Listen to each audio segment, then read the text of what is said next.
Com essa recente queda do Ibovespa, uma correção de mercado, fica a dúvida, Luan, os meus novos aportes deveriam ir só para ações ou aproveitar as ainda altas taxas da renda fixa, principalmente do Tesouro Direto? E aí? Vem comigo. Salve, salve, investidor! Como é que você está? Nesse vídeo a gente vai tratar desse tema, se vale a pena você pegar seus novos aportes e aproveitar a queda da bolsa ou dividir esses aportes também nas altas taxas que estão minguando nos títulos públicos federais. E aí, qual decisão tomar? Como eu falei, o Ibovespa segue corrigindo. Nesse ano, ainda acumula uma alta de mais de 10%. Então essa correção normal, né? Uma correção normal, caindo 6, 7%, saindo do seu topo de 141 mil pontos para atuais 132 mil. E aí fica a dúvida, é uma oportunidade de comprar agora só ações e não comprar nada de renda fixa? Porque o que está acontecendo aqui com as taxas do Tesouro? Estão caindo. Então você vai ver, pré-fixado 2028 caiu para 13,5. Quem não se lembra, no começo do ano eu fiz vídeo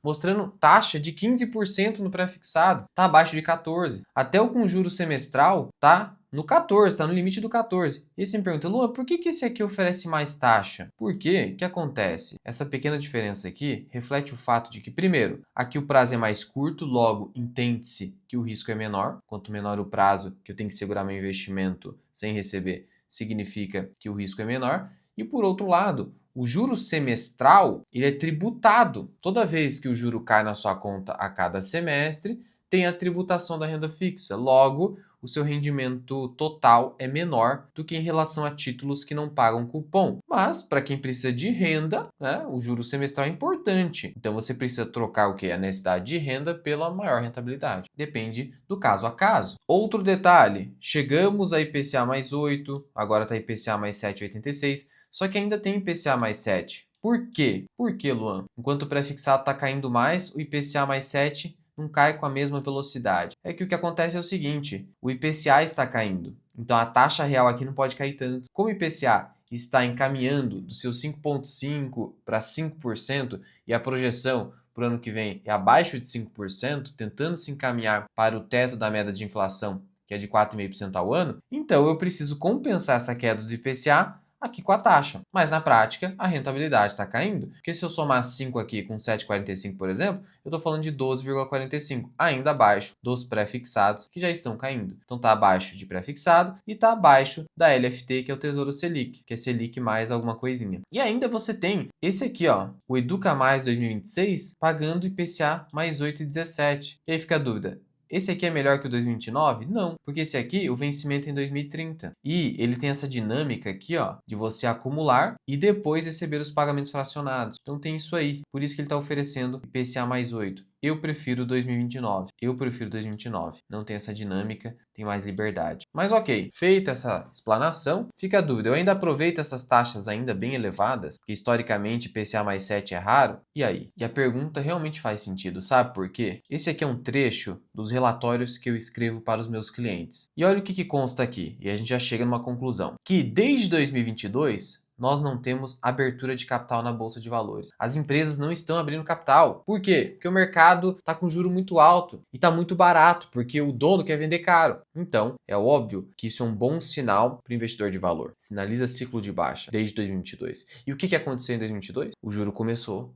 a subir. Saiu daqueles 2% maluco para padrão Brasil, mas que tem discussão se foi necessário ou não, porque a economia estava parada em virtude da pandemia, mas enfim, gerou muita inflação e aí o juro precisou subir muito rápido. E aí não à toa, desde esse momento a gente não tem IPO. Mas passamos a ter uma figura que havia sumido do cenário brasileiro, os fechamentos de capital. 2, múltiplo baixo das empresas brasileiras. Enquanto você tem índice preço-lucro do S&P 500 lá nos 27 vezes, você tem Ibovespa 10 vezes. Claro, claro. Mas o que eu quero te dizer é o seguinte, a distância está muito grande. É óbvio que a gente tem que pagar um ágio pela qualidade da economia americana, mas a distância está muito alta. Será que o mercado está exagerando? Para mim, está exagerando. Maior taxa de juros desde 2006. Quando chegou a 15,25%. 2 décadas a gente não viu uma taxa tão alta, de 15% mais. Saldo negativo de resgate em fundos de investimento multimercado e de ações. O que eu quero dizer com isso? Também desde 2022.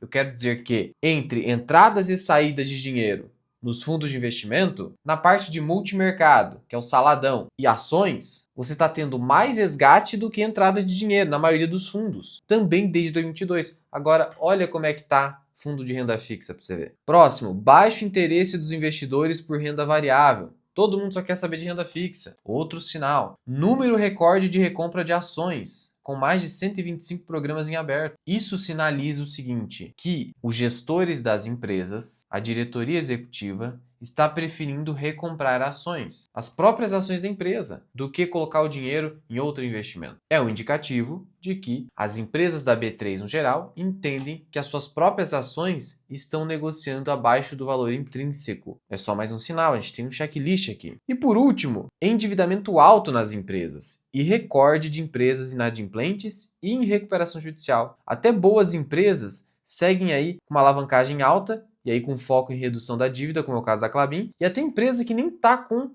alavancagem financeira alta, está buscando fazer isso. Olha o caso da Itaúsa, e é só um exemplo aqui desse fato relevante. Resgate antecipado de debêntures da segunda série da quarta emissão. O que ele está dizendo aqui para a gente? Está dizendo que está resgatando antecipadamente uma dívida que vai vencer no futuro. Dívidas com custo de CDI mais 2. E por que a empresa está fazendo isso? Ela justifica diminuição do endividamento bruto, do custo médio da dívida e de despesas financeiras, redução da concentração de amortização em 2029, 2030 e 2031 e redução do risco de refinanciamento e preservação dos níveis de liquidez. E também desde 2022 essa estratégia vem ocorrendo na Itaúsa. Então ela está dizendo, é melhor pegar o dinheiro que vem das nossas investidas, principalmente do Itaú, e reduzir a nossa alavancagem, porque hoje é melhor ser conservador. Mais um indicativo de crise. E é nas crises que a gente tem muita oportunidade. Então, de novo, a gente volta para a pergunta. Luan, diante de tudo isso aqui, vale a pena ainda eu continuar aportando em renda fixa? E aí a resposta é a seguinte. O seu nível de renda fixa na carteira já é confortável? Já é confortável? Principalmente a fração do caixa, Tesouro Selic, principalmente a fração do caixa, já é confortável? Se a resposta for positiva, então sim.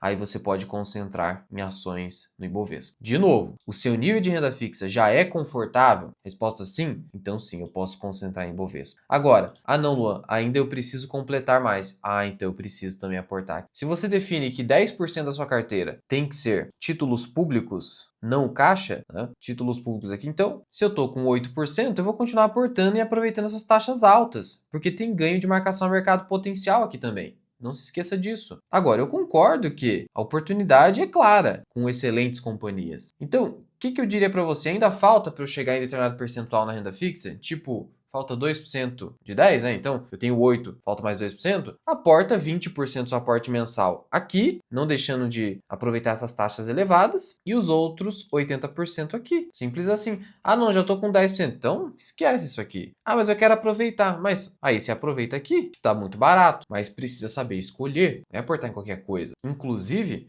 nos momentos de crise, o ideal é você aportar nas melhores. E o que o pessoal tenta fazer, não, vou comprar, por exemplo, no crash do coronavírus, vou comprar essas piores aqui, porque elas caíram tanto, ficaram tão baratas que eu vou ganhar muito dinheiro com elas. Será? Será que você vai sair no momento certo? Até hoje se valorizou lá seus 200, 300% pós-pandemia. Mas e depois? Se você não saiu no momento correto, você perdeu dinheiro, se lascou. Agora, se você só comprou uma empresa boa, você não precisa se preocupar com o momento de saída. Essa é a mágica de comprar só as melhores, que você não precisa se preocupar com o momento de saída. Você só precisa se atentar para a entrada. Isso muda completamente o jogo. Quando você só tem que se preocupar com a entrada, podendo ter ali bastante caixa, ainda mais esse caixa no Brasil que rende 1% ao mês, você não se afoba. Você toma decisões com mais prudência, com tranquilidade. E aí, é assim que nas crises você enriquece de verdade. Porque aí, quando você sair da crise, que a gente vive uma crise de crédito no Brasil, a nossa economia enfraquecida e tudo mais, quando você sair da crise, você vai ter montado um portfólio tão antifrágil, tão top e consistente, que quando o momento bom chegar, você nem vai se preocupar com nada. Só vai carregar, só vai carregar. Agora, Luan, eu não tenho nada dessa renda fixa aqui do Tesouro. Se você não tem nada e você quer ter, faz parte do seu asset allocation, ter pelo menos 5, 10%, e você não tem nada, aí divide o aporte pela metade, 50% ações, 50% títulos públicos federais, até chegar no alvo de alocação. Por que eu digo isso? Porque por mais que nós saibamos que a nossa bolsa está barata, a gente não sabe até quando. A gente só consegue prever o presente, por mais que isso seja contraditório no primeiro momento. Só prever o presente, a gente só sabe onde a gente está. Isso aqui é basicamente saber aonde você está, só que a gente não sabe para onde a gente vai. Ou quando vai. Simples assim. Tentar prever, não, sem tentar prever o futuro. A gente sabe onde a gente está. Olhando para cá, a gente também sabe onde a gente está. São taxas raras na série histórica brasileira. Então a gente tem o melhor dos dois mundos para aproveitar. Essa que é a ideia. É claro que eu, particularmente, prefiro a concentração nas ações, porque o checklist está bonitinho hoje em dia. Mas se você não tem nada disso aqui, compre um pouco disso aqui também. Por que não? Se tem taxa atrativa e potencial de ganho com marcação a mercado. Mesmo que eu não ganhe com marcação a mercado, eu garanto uma taxa muito boa para a maioria dos portfólios. Então, essa que é a visão. E aqui em cima, eu vou deixar um vídeo onde eu falei sobre as ações da Caixa Seguridade, que hoje estão abaixo dos R$ 14. Corre lá.